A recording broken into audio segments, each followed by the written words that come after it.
I'm Dr. Christy, and this is Climbing Fish Parenting, practical parenting strategies in 20 minutes or less. I'm a psychologist and behavior analyst, and I work with exhausted, overwhelmed parents who feel like they've tried everything and nothing works. If you're listening to this while folding the laundry, hiding in your car, or wishing bedtime would just end already, you're in the right place. Today, we're talking about that sound. You know the one. That grating, nails on a chalkboard whine that makes your entire nervous system want to crawl out of your skin. Mom, I want a snack. This is too hard. By the end of this episode, you'll understand why whining pushes your buttons so hard, how to stay regulated when your kid is whining in the middle of Target, and exactly what to do when the whining escalates into a full meltdown. Ready to transform your parenting journey? Let's dive in. Let's start with something we don't talk about enough. Whining doesn't just annoy you. It activates your nervous system in a way that very few other sounds do. There's actually research on this. The frequency and tone of a child's whine is specifically designed by evolution to be impossible to ignore. It's in the same frequency range as a cry of distress, which means your brain perceives it as an alarm signal. Your nervous system hears whining and interprets it as, something is wrong, I need to respond now. That's why you can tune out your partner talking to you. You can ignore the dog barking. But the second your kid starts whining, your whole body tenses up. You're not weak. You're not overreacting. Your nervous system is doing exactly what it's wired to do. Respond to a child in distress. Except here's the problem. Your child isn't in distress. They're just whining because they want something, and they've learned that this sound gets results. So your nervous system is firing alarm bells. Your rational brain knows there's no actual emergency, and you're stuck in the middle trying to stay calm while every fiber of your being wants to either give them what they want just to make it stop, or yell at them to knock it off. And if you're already stressed, if you're running on 3 hours of sleep, if work has been awful, if you've got a headache, your window of tolerance is already narrow. The whining pushes you right over the edge. This is so important to understand because when you know why whining affects you this way, you can start to interrupt the pattern. You can recognize, my nervous system is reacting to this sound like it's an emergency, but it's not an emergency.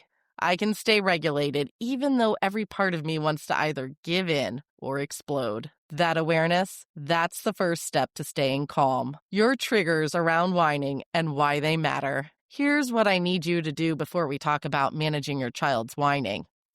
Figure out your own triggers around it. Because here's what happens for a lot of parents. Whining activates something deeper than just, this sound is annoying. It touches on your own stuff, your childhood, your fears about what kind of parent you are, your anxiety about raising an entitled kid. Maybe when you were growing up, whining got you in trouble. You were told to, stop your whining, or I'll give you something to cry about. So when your child whines, part of you hears your parent's voice and feels like you need to shut it down immediately. Or maybe you grew up in a home where emotions weren't allowed, and whining feels like this out-of-control expression of neediness that you don't know how to handle. Or maybe you're terrified of raising a spoiled, entitled child, and whining feels like evidence that you're already failing at that. Whatever it is, I need you to get curious about it, because if you don't understand your own triggers, you're going to react instead of respond. You're going to be harsher than you need to be, or you're going to give in when you shouldn't. And either way, your kid isn't learning what they need to learn. So take a minute. Not now while you're listening, but later today, and ask yourself, what is it about whining that specifically gets under my skin? What does it remind me of? What am I afraid it means about me or my kid? Once you know your triggers, you can start to separate your stuff from your child's behavior. You can recognize, I'm feeling this way because of my history, not because my child is actually doing something terrible. And that gives you the space to stay regulated. All right, so your child is whining. Your nervous system is activated. You know your triggers. Now what? Here's the framework. You have to regulate yourself before you can help your child regulate. I know that sounds obvious, but most parents skip this step.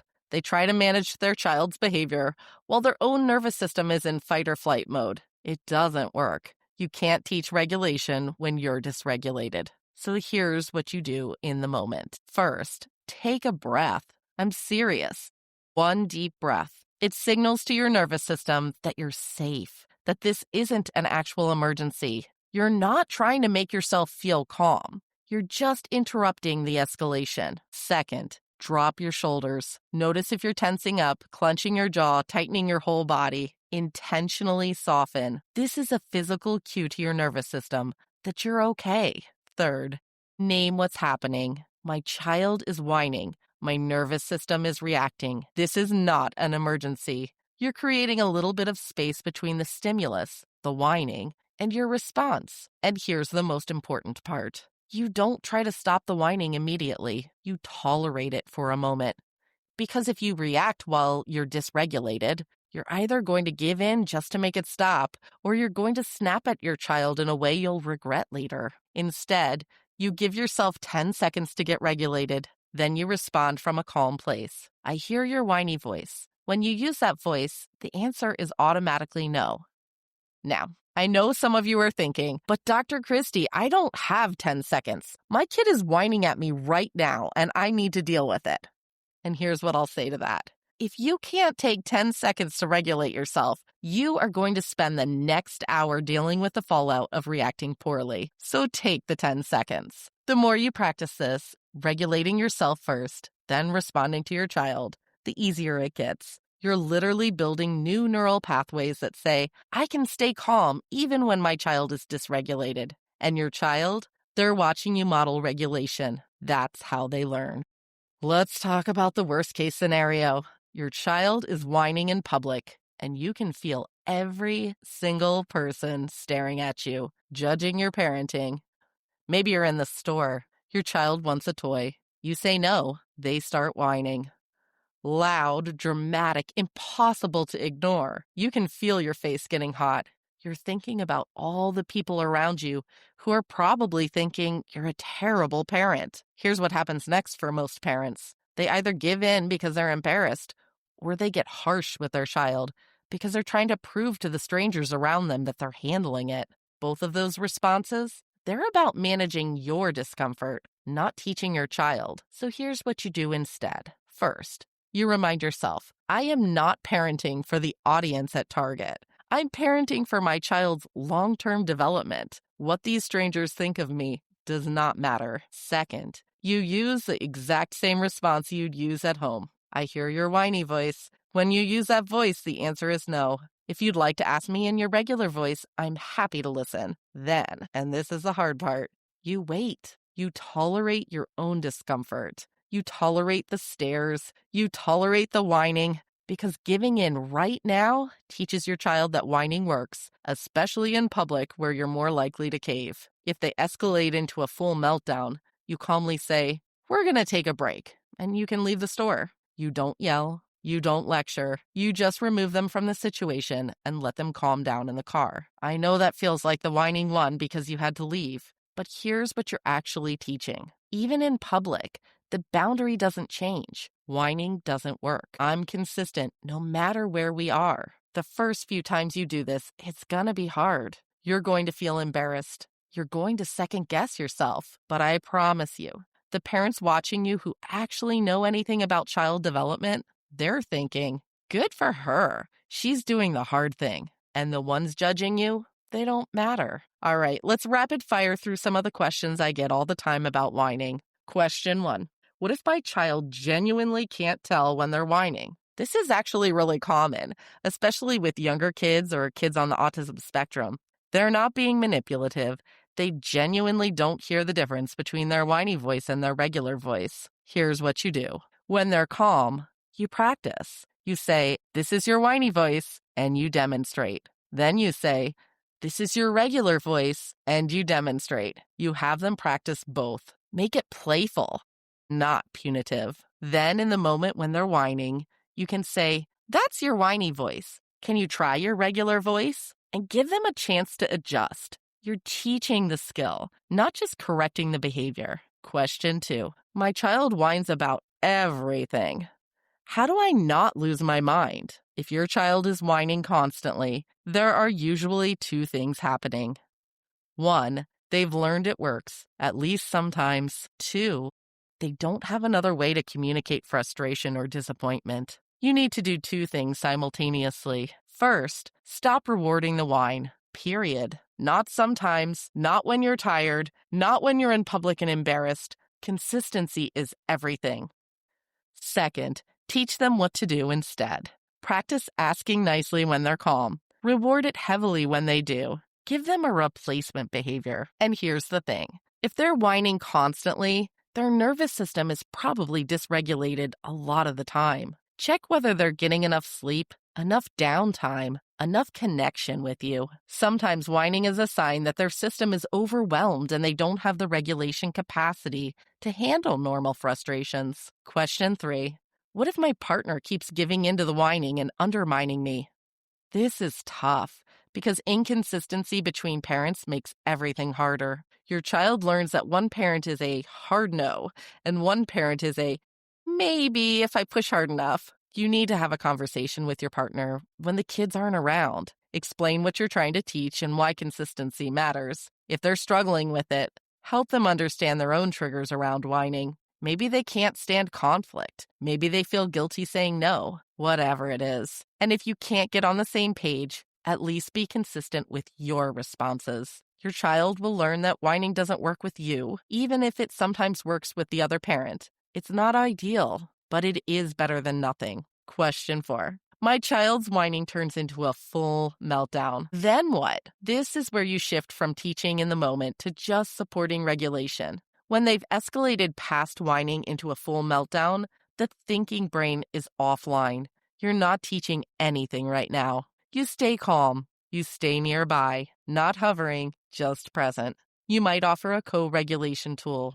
Do you want to take some deep breaths with me? But you don't force it. You wait for them to come down. Once they're calm, and only once they're calm, you can briefly acknowledge, that was hard. You were really upset. I'm here. That's it. No lecture about the whining. They're not going to retain it anyway. The teaching happens later when you're both regulated. That's when you can talk about what happened and practice a better response for next time. Let's talk through what escalation actually looks like and how you handle each stage. Stage 1 is basic whining. Mom, can I have a snack? Here's what you say. I hear your whiny voice. When you use that voice, the answer is automatically no. If you'd like to ask in your regular voice, I'm happy to listen. Stage 2 is persistent whining. They keep going. But I'm hungry. Please? What you do here? Nothing. You don't engage. You go back to what you were doing. Whining gets 0 attention.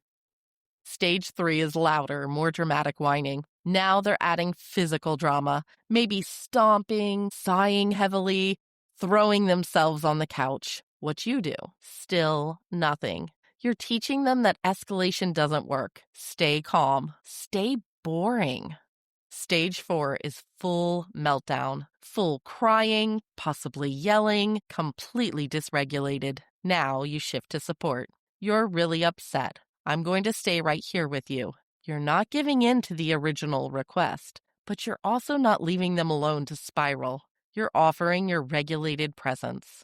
Here's what most parents get wrong. They engage at stage 2 or 3. They keep explaining, keep negotiating, keep trying to logic their child out of the whining. That engagement, even if it's you saying, stop whining, is still attention. And attention reinforces behavior. You have to be willing to tolerate stages 2 and 3 without engaging. That's how you teach your child that whining doesn't work. And yes, sometimes they'll escalate all the way to stage 4 before they come back down.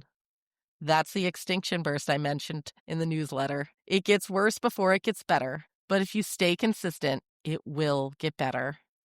Here's what I need you to remember. You're not just trying to stop whining in this moment. You're teaching your child how to communicate their needs effectively for the rest of their life. Right now, whining is their strategy because it's worked in the past. But if you stay consistent, If you stop rewarding it and start rewarding the replacement behavior, they'll learn that asking nicely is way more effective.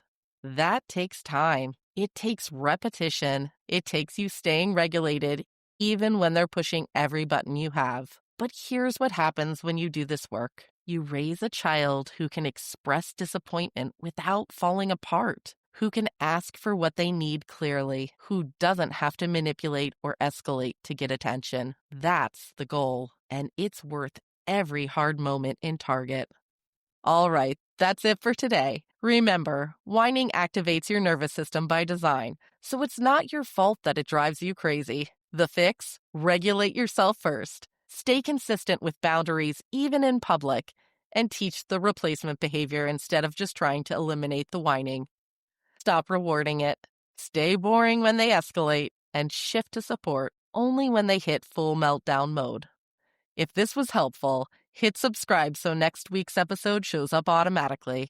And here's a bonus. Head to my website at www.climbingfishparenting.com to grab my free frustration tolerance scripts and practice guide. Even though this episode is about whining, the scripts in that guide will help you navigate these big emotional moments with the exact words to use. That strategy I just gave you? It's the whole climbing fish philosophy in action. There's a quote, "Everybody's a genius. But if you judge a fish by its ability to climb a tree, it will live its whole life believing it's stupid." Your kid isn't broken. Your parenting isn't broken. Sometimes we're just asking our fish to climb trees. That's what we fix here. I'm Dr. Christy, and I'll see you next week.